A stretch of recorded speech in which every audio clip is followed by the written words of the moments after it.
Ողջունում եմ ուժեղ Տաուշի ժողովրդին։ Ո՞նց եք։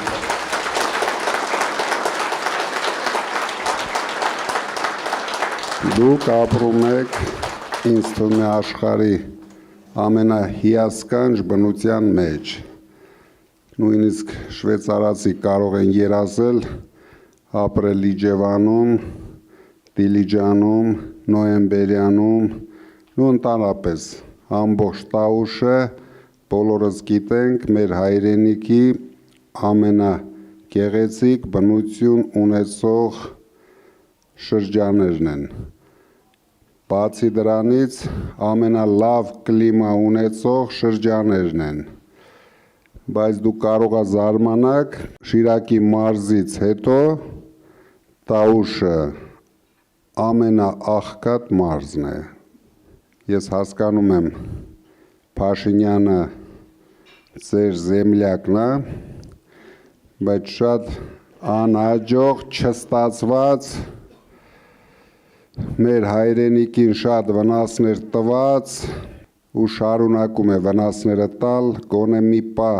այդ մարդը կանգնի, ասի հերիկա,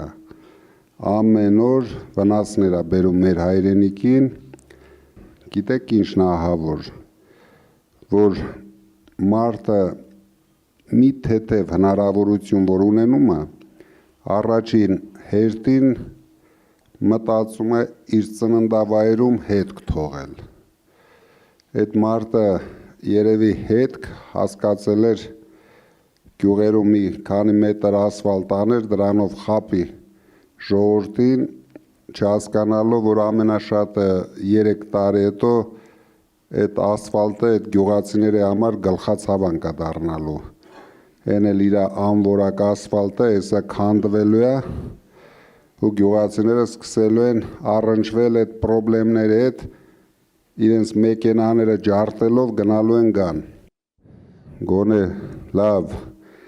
նախանձում էր դիլիջանցիներին, գոնե տաներ Իջևանը սարքեր, այ մարդ Իջևանի համար մի հատ բան չարեց։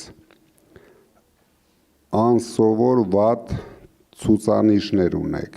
ինչ ասես կարելի է մշակել Նոյեմբերյանում, Իջևանում, ամենալավ կլիմայական պայմաններ են, մենք մեր երկրում ունենք 2 գոտի, Մեղրին ու Տաուշի մարզը, բայց ոչինչ չի արվել, մենք ինչ թվերով տեսնում ենք ու ձեզ կներկայացնենք, դուք տեսնեք, որ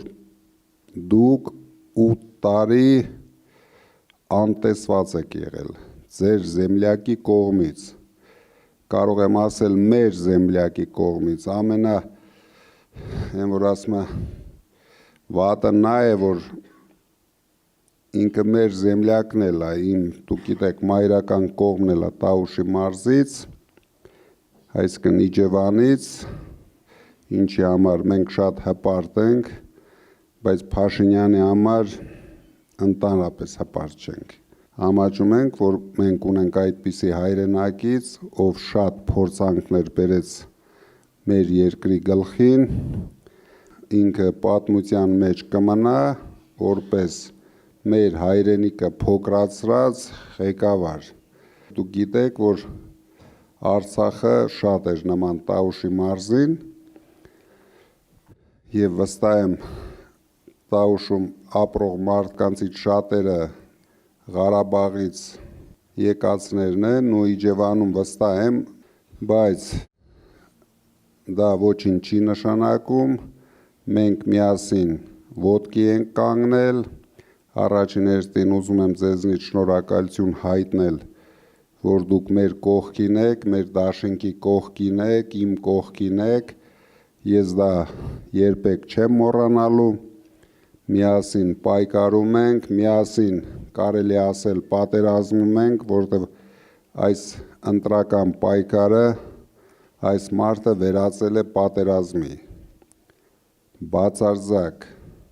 անխիղճ պատերազմող տղա էր, գոնե մի 5 օր Ջերմուկում պատերազմ էր, Արցախում պատերազմ էր, հիմա ինքը պատերազմ է մեր ժողովրդի դեմ,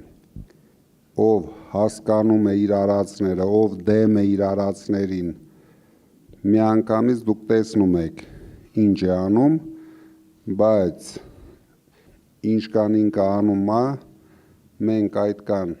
պնդանում ենք, քանի որ մենք նոր կուսակցություն ենք, մեզ պետք է համախմբվել, պնդանալ, որ դրանից հետո կարողանանք շատ արագ մեր ժողովրդին համախմբենք, վերացնենք այս բևեռացումը, էլ չի լինելու ՔՊԱ-կան, չի լինելու ուժեղ հայաստանական և մյուս կուսակցությունները, դա ընդամենը ընտրական պայքար է, որը վերջանում է հունիսի 7-ին, դրանից հետո մենք բոլորս պետք է լինենք մի բռունցք դառած ժողովուրդ, ում գլխավոր խնդիրը պետք է լինի զարգացնել մեր երկիրը, դարձնել անվտանգ երկիր, Տաուշի մարզը սահմանակցում է Ադրբեջանին, դուք հիշում եք, որ դուք ունեիք Արցվաշեն գյուղ, որ արդեն մերը չի, և շատ մեծ վտանգ կա, որ հայաթափելով սահմանամերձ գյուղերը մենք շատ գյուղեր կորցնենք, դրա համար մենք շատ արագ պետք է լուծենք այս իշխանության հարցերը, որպեսզի իրենք չկարողանան Ալիևի հետ պլանավորած իրենց բոլոր ցանկությունները կատարեն։ Ես վստահ եմ առաջին հերթին ադրբեջանցիները լցվելու են այս սահմանամերձ շրջաններ։ Դուք գիտեք, որ Ադրբեջանում չկա բնություն։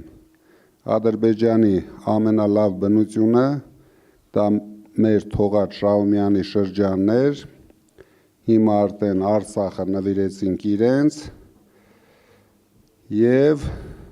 Արցվաշենն է, մնացածը լրիվ անիմաստ բնություն ունեցող երկիր է, քար ու քռա, դրա համար իրենց աչքը անպայման լինելու է մեր այն ամենասիրուն տարածքների վրա, ինչի համար մենք պայքարելու ենք, ոչ մի 300,000 ադրբեջանցի չենք թողելու մտնեն Հայաստան, մենք ցույց տվեցինք դրա անելու ձևը, մենք հենց առաջի օրը օրենք ենք ընդունելու, օրենքի անունը դրել ենք Սաֆարովի կանխարգելման օրենք, որ ադրբեջանցիները հնարավորություն չունենան սկզբից զավթեն մեր սահմանամերձ գյուղերը, դրանից հետո դուք լավ գիտեք, դուք ապրել եք ադրբեջանցիների կողքին, շատ արագ բազմանալով երկրի ներսում, հենց ունեցան քանակային ինչ-որ լուրջ թվեր, իրենք պահանջելու են և շատ հեշտ հասնելու են ընդամենը մի հատ ռեֆերենդումով լուծելու են մեր պետության խնդիրները։